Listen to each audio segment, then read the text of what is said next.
প্রশ্ন করেছেন যে স্ত্রীর বাহিরে যাওয়া স্বামীর অনুমতি ছাড়া। স্বামীর অনুমতি নিয়ে কাউকে বাড়িতে ঢুকাতে হয়, এটা হাদিস শরীফে আসছে, স্বামীর অনুমতি ছাড়া কাউকে ঘরে ঢুকাবে না। বাইরে যাওয়ার বিষয়টাও আমি হাদিসে এইভাবে দেখিনি, স্বামীর অনুমতি ছাড়া বাড়িতে কাউকে ঢুকানোর নিষেধাজ্ঞা হাদিস শরীফে আসছে। স্বামীর অনুমতি নিয়ে বাইরে যাওয়ার বিষয়টাও ফিকার বিভিন্ন আলেমরা বলেছেন।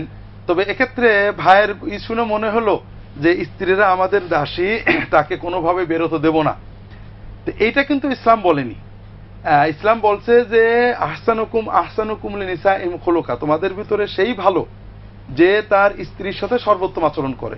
অর্থাৎ আপনি স্বামী আপনার বন্ধুর সাথে যত অমায়িক আচরণ করেন, আপনার সহকর্মীর সাথে, আপনার দিনী ভাইদের সাথে, আপনার দুনিয়ার ভাইদের সাথে যে পরিমাণ আপনি সহানুভূতিশীল, তার চেয়ে বহুগুণ সহানুভূতিশীল এবং অমায়িক যদি আপনি স্ত্রীর সাথে না হন, তাহলে আপনি কখনোই ভালো মুসলমান নন। এই জন্য